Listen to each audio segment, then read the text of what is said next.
Hi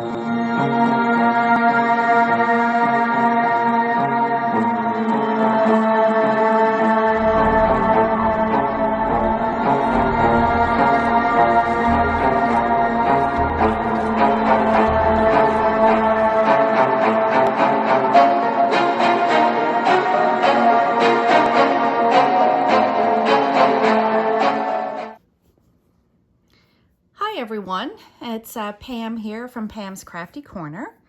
Welcome back to my channel for another episode of Coffee, Crime, and Crafts. These used to be, or they started out as bi-weekly episodes where I would discuss the details of a specific crime while working on a weekly craft project. I'm trying to get back into the habit now of doing these on a bi-weekly basis. It's the month of October, 2023. It's a spooky month, so I figure what better time to bring this back than now. So today we are going to take a look at a welcome update from a story that I previously covered.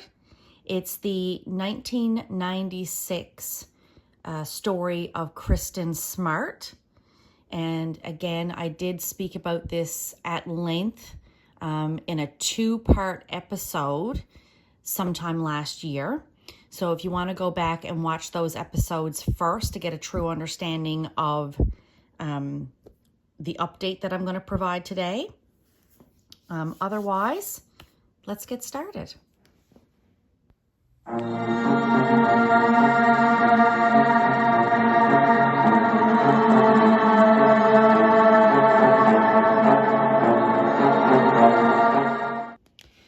So today, the coffee gods, so to speak, have bestowed me with a fabulous iced coffee.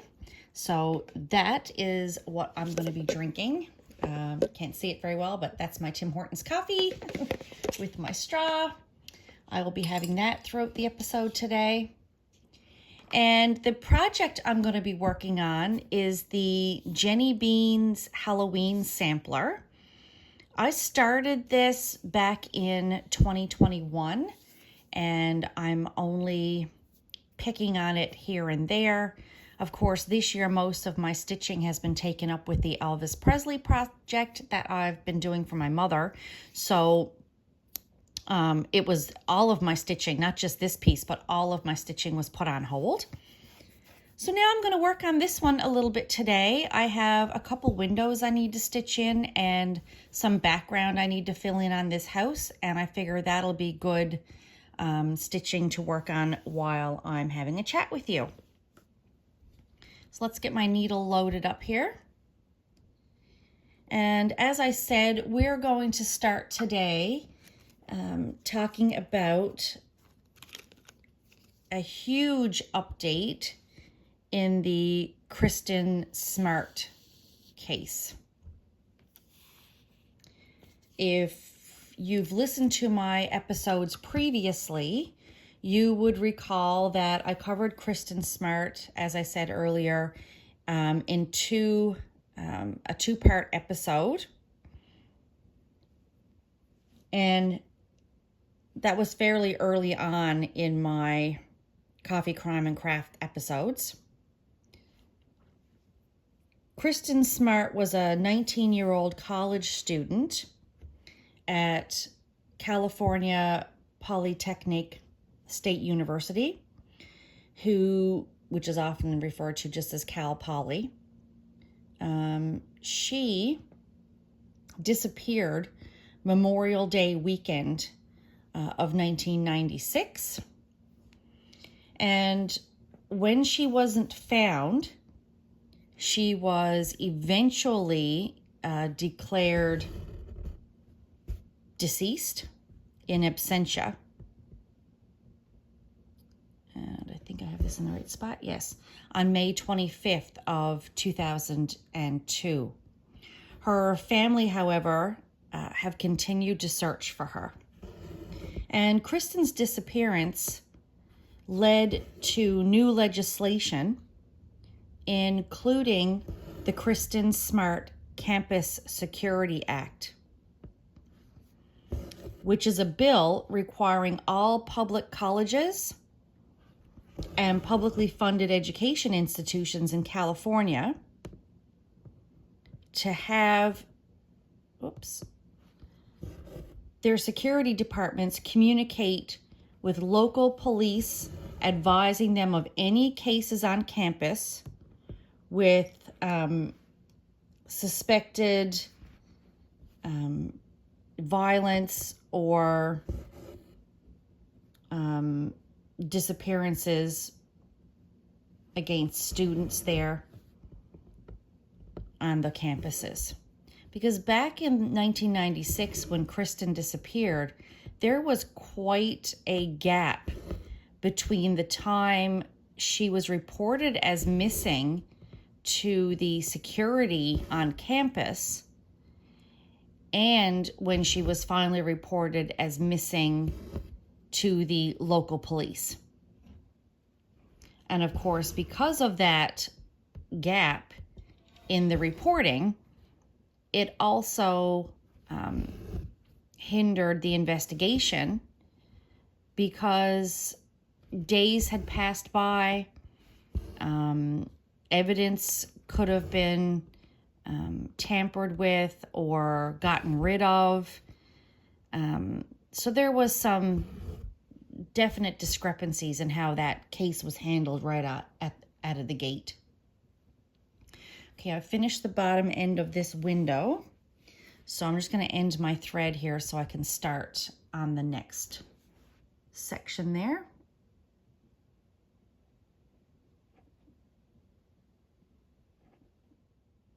Here we go. I'll just tilt the camera a little bit there so you can see better what I'm doing. Let's try that. There. So I'm going to start this section with a pin stitch, actually, because I don't have, I just have two ends of my thread here. I've gone down through the center of where my X is supposed to be. I'm going to come up in the bottom left and go down in the middle again, moving those tails out of the way. I'll come up through the top right of my X and go down through the middle again. Now that's secure. I can clip that off. There we go. And now that acts as the first leg of my X, and I can continue stitching. Okay, so back to Kristin Smart. So we're going to fast forward a few decades now, because as I said, she disappeared in 1996. She was finally declared deceased in 2002. Her body has never been recovered, and to this day, her family are still looking for her. So we're going to fast forward a few decades. On April 22nd of 2020, there was a search warrant that was served at the home of Paul Flores in San Pedro, California. So Paul Flores had long been a person of interest in Kristin's disappearance, along with his parents, who were suspected of covering up Paul's crimes. It was reported that the search of Paul's residence located several items of interest. And among those items was a quantity of a date rape drug, as well as home videos that Paul had recorded of himself sexually assaulting young women. On Friday, no, actually, I don't know if it was a Friday. On February 11th of 2021,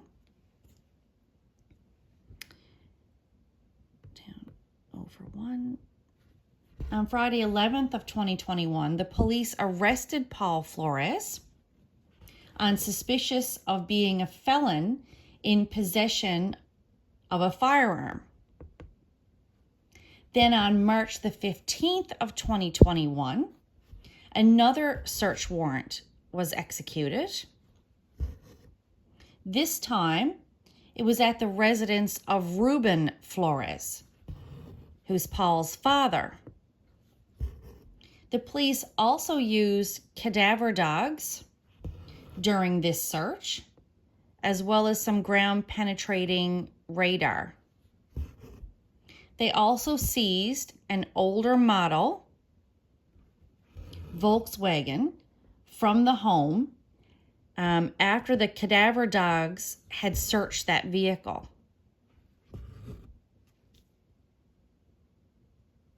Let me see how many stitches I need here. 4.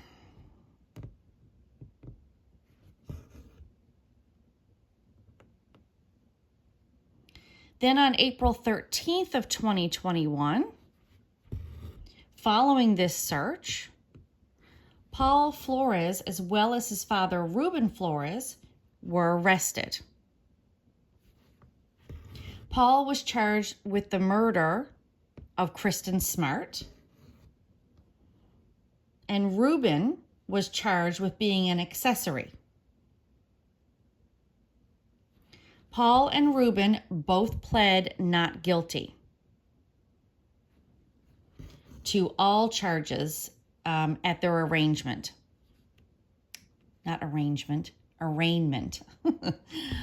Paul's trial date was set to begin April 25th of 2022. Now, unfortunately, the trial was once again delayed after a change of venue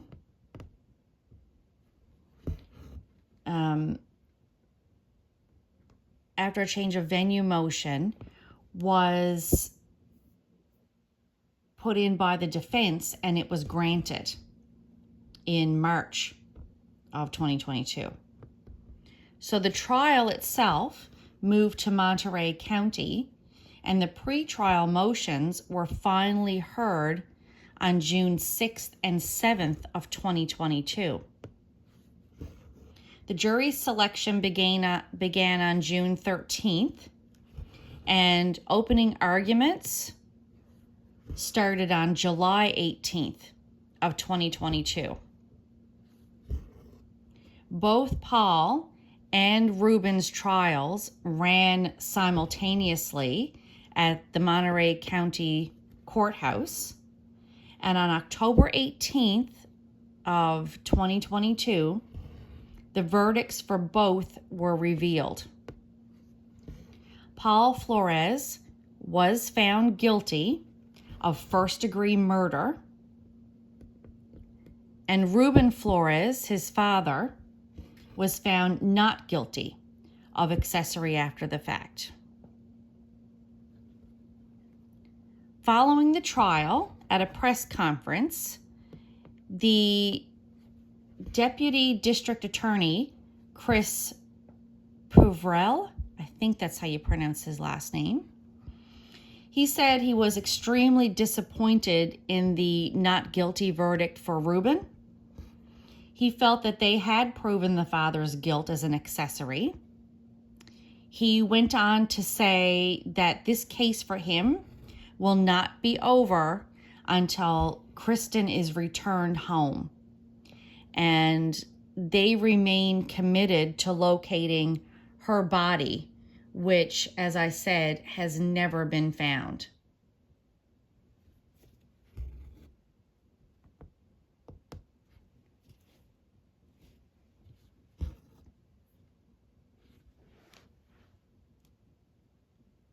So the Smart family, at that time, they also expressed mixed emotions. In a statement They thanked prosecutors and investigators for their efforts. They said that without Kristen, there is no joy or victory with this verdict. We all know it did not have to be this way. After 26 years with today's split verdicts, we learned that our quest for justice for Kristen will continue. And that was the statement that part of the statement that her family gave. Paul Flores continued to be held in custody, and his sentence was scheduled for December 9th of 2022.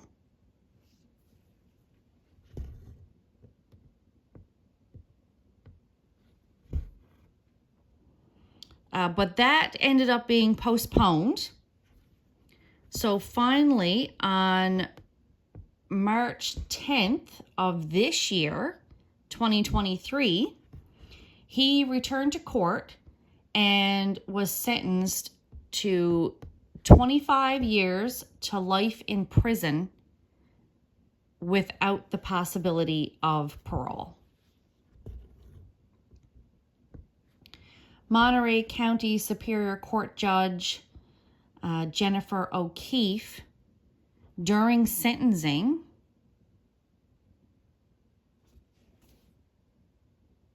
I'm gone wrong there. Hang on. That's what happens when I'm trying to read and speak and stitch at the same time. I should have 1, 2, 3, 4. Yeah, just those ones done.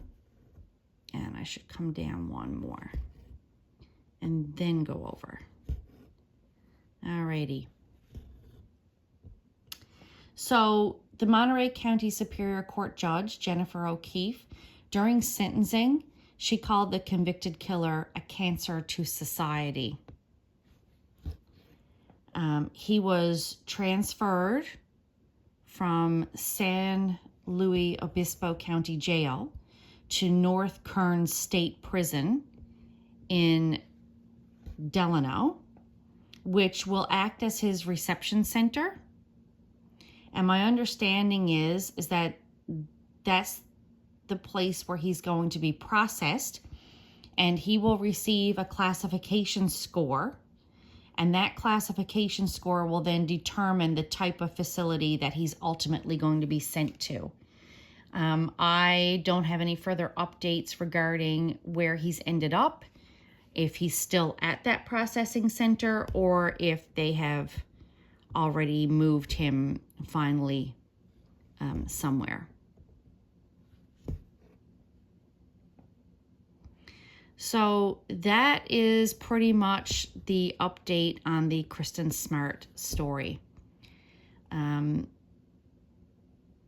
much, I know, but it is nice to know that there was some sort of conclusion for the family, and that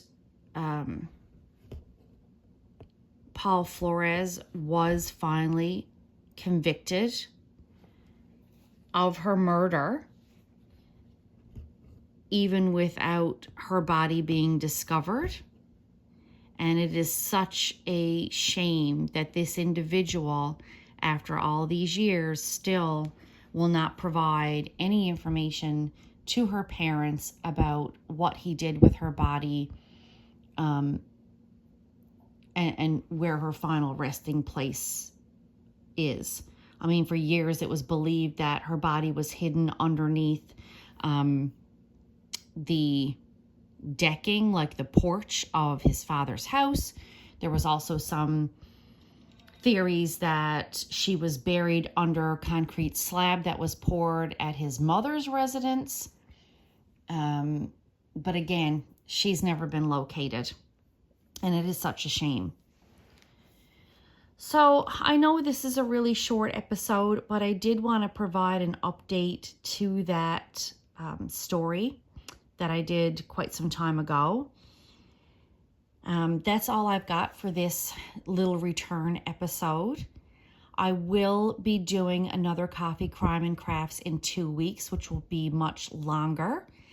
I have a couple of episodes already written and put together. I have one on the Winchester Mystery Mansion. I don't think I did that one before. I wrote it quite some time ago, but I don't think I actually recorded it. I also have the story of the unsolved death of a lady who came to be known as the Lady of the Dunes in Massachusetts. I have a full-length episode written on that, along with updates, because she has finally been identified. So look forward to that. I should have that up in 2 weeks' time. I will also be recording my regular floss tube episode this week. Now that I have my Elvis project finished, I have plans to get him framed. I had him done for my mother's birthday, and her party is this weekend, and I will be filming an episode with him before we give that to her. So, thank you so much for tuning in. Again, I know this was a short episode, but I did want to provide a little update and just kind of dip my toe back in the water of putting these episodes together. I'm a little rusty, to say the least, but hopefully my next episode will be much more fluid and I'll be a bit more comfortable again. So again, thank you very much for returning. If you're new to my channel and you'd like to watch episodes like this or my floss tube videos, please feel free to subscribe. Because of the type of stories associated with my coffee, crime, and craft videos, I'm not going to say I hope you enjoyed the episode, but if you do, and you appreciate the content and the time it takes me to research and put these cases together in a respectful and decent manner, please give my video a like. You can subscribe to my channel so you don't miss out on any upcoming content. And I'll do my best to continue uploading these videos every second week going forward. If you'd like to support my channel and the time it takes to prepare each of these episodes, feel free to check out the Buy Me a Coffee link in the description box below. Goodness knows a coffee is always appreciated. Until next time, stay safe and enjoy your crafting.